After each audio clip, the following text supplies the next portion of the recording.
வாழ்க வளமுடன். வாழ்க வையகம், வாழ்க வையகம், வாழ்க வளமுடன். இன்று உயிர் வளமும் மனவளமும் என்ற தலைப்பின் கீழ் தவம் பற்றிய கேள்வி பதில்களை பார்க்கலாம். பகுதி 2. எளிய முறை குண்டலினி யோக பயிற்சியில் எத்தனை தவ முறைகள் உள்ளன? 9. அவை யாவை? ஆகினை தவம், சாந்தி தவம், துரிய தவம், துரியாதீத தவம், பஞ்சேந்திரிய தவம், பஞ்சபூத நவக்கிரக தவம், 9 மைய தவம், நித்யானந்த தவம், இறைநிலை தவம். தவத்தை எவ்வாறு தொடங்க வேண்டும்? மனதை உயிரின் மீது வைத்து தவத்தை தொடங்குகின்றோம். தவத்தின் முக்கிய நோக்கம் புலன்கள் மூலமாக இயங்கும் இயக்கத்திலிருந்து நம்மை மீட்டுக் கொள்வதுதான் தவத்தின் முக்கிய நோக்கம். உயிரின் இயக்க மையம் மூலாதாரம், இரத்த ஓட்டத்திற்கு இயக்க மையம் இதயம், காற்றோட்டத்திற்கு இயக்க மையம் நுரையீரல், உயிரோட்டத்திற்கு இயக்க மையம் மூலாதாரம். மூலாதாரத்தில் இயங்குகின்ற உயிரை புருவ மையத்திற்கு கொண்டு வந்து உணர்வது என்பது தவத்தின் முதல் படியாகும். ஆகினை தவத்தால் எந்த சுரப்பி நன்கு வேலை செய்கிறது? ஆகினை தவம் இயற்றுவதால் பிட்யூட்ரி சுரப்பி நன்கு வேலை செய்கிறது. எளிய முறை குண்டலினி யோகத்தின் முதல் படி என்பது ஆகினை தவமாகும். ஆகினை தவம் எனப்படுவது இரு புருவ மையம் ஆகினை ஆகும். அந்த இடத்தில் உயிராற்றலை மனம் கவனிப்பதே ஆகினை தவம். மூலாதாரத்தில் இயங்கிக் கொண்டிருந்த உயிர் புருவ மையத்திற்கு மாற்றப்படுகிறது. இதுவே இந்த மாற்றம் ஆன்மீக உயர்வுக்கு ஒரு பெரிய திருப்பு முனையாகும். ஸ்பரிச தீட்சை என்று அழைக்கப்படுவது மூலாதாரத்தில் உறங்கிக் கொண்டிருக்கும் குண்டலினி ஆற்றலை ஆசான், அதாவது குரு, தன் தவ வலிமையால் முதுகுத்தண்டு வழியே ஏற்றி நெற்றியில் புருவ மையத்தில் அமர்த்துகிறார். இவ்வாறு உயிராற்றலை தொட்டு உணர்த்துவதால் இந்த முறை ஸ்பரிஷ தீட்சை என்று அழைக்கப்படுகிறது. அதாவது கோழி தனது முட்டைகளை ஸ்பரிஷத்தால் அடைக்காத்து குஞ்சுகளை பொரிப்பது போன்றது இது.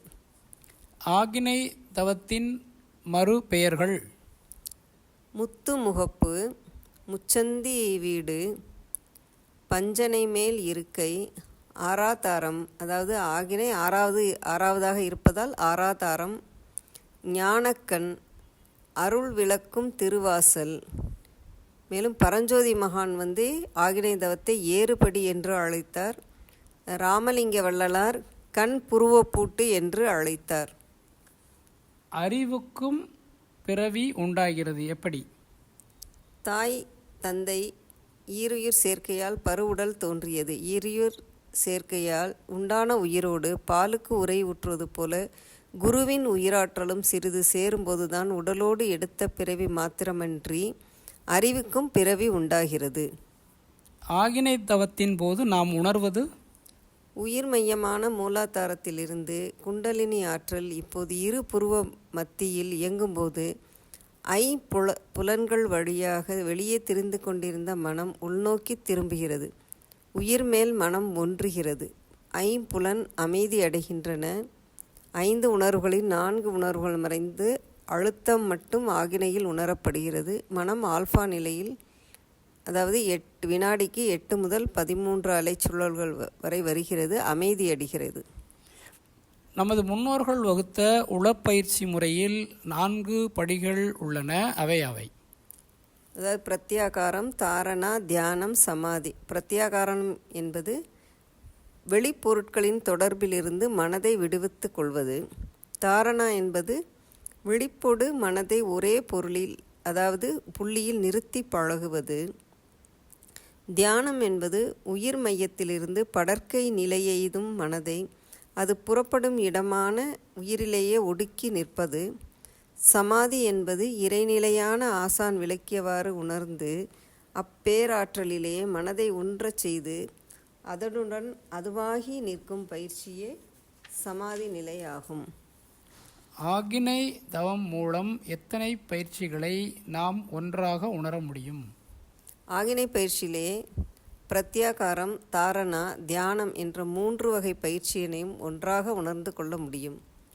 ஆகினை தவத்தால் மனதிற்கு கிடைப்பது ஓர்மை நிலை, அமைதி, கூர்மை, புலனடுக்கம், ஜீவகாந்த சேமிப்பு அனைத்தும் கிட்டும். ஆகினை தவத்தில் நடப்பது புலன்கள் மூலமாக எண்ணங்களாக வெளியே திரிந்து அந்தந்த பொருளாக வடிவமாக குணமாக வருகின்ற போது உணர்ச்சிகளாக மாறுகின்றது. வெளியே திரிகின்ற மனத்தை ஆகினை தவத்தில் உள்ளே தன்னையே நோக்கி திருப்புகின்றோம். அகமுக திருப்பம் கொடுக்கப்படுகிறது. தன்னை நோக்கும் உயிரளவில் ஒடுங்கி நிற்கிறது. ஆத்ம தரிசனம் என்பது மனதை உயிரில் வைக்கும் பொழுது நுண்ணிய இயக்கத்தினால் உயிரையும் உணர்ந்து கொள்கின்றோம்.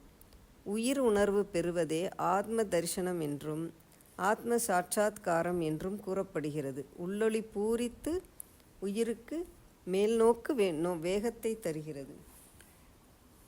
6 தீய குணங்களை எவ்வாறு நற்குணங்களாக மாற்றலாம்? மனம் ஒரே நிலையில் நுண்ணிய நிலையில் நிற்க உறுதி, நுட்பம், ஆற்றல் இவை அதிகமாகின்றன. ஐம்புலன்கள் அமைதியாகின்றன. பேராசை, சினம், கடும் பற்று, உயர்வு தாழ்வு மனப்பான்மை, முறையற்ற பால் கவர்ச்சி, வஞ்சம் என்ற 6 தீய குணங்களும் சீர்மையடைந்து நிறைமனம், அதாவது பேராசை நிறைமனமாகவும், சினம் பொறுமையாகவும், கடும் பற்று ஈகையாகவும், உயர்வு தாழ்வு மனப்பான்மை நேர்நிறை உணர்வாகவும், முறையற்ற பால் கவர்ச்சி கற்பாகவும், வஞ்சம் என்ற குணம் மன்னிப்பு என்ற நற்குணங்களாக மாறுகின்றன. புலன்களை அறிவினால் எவ்வாறு கட்டுப்படுத்தலாம் என்று திருமூலர் கூறும் பாடல்: பார்ப்பான் அகத்திலே பார்ப்பசு 5 உண்டு, மெய்ப்பாரும் இன்றி வெறித்து தெரிவன, மெய்ப்பாரும் உண்டாய் வெறியும் அடங்கினால், பார்ப்பான் பசு 5ம் பாலாய் சொரியுமே. இதனுடைய பொருள்: ஐம்புலன்கள் 5 பசு ஆகும். புலன்களை அறிவால் கட்டுப்படுத்த வேண்டும். ஒரு மனிதனிடம் போதிய மன உறுதி இல்லாததினால் புலன்களின் வழியே வாழ்ந்து கொண்டிருக்கின்றான்.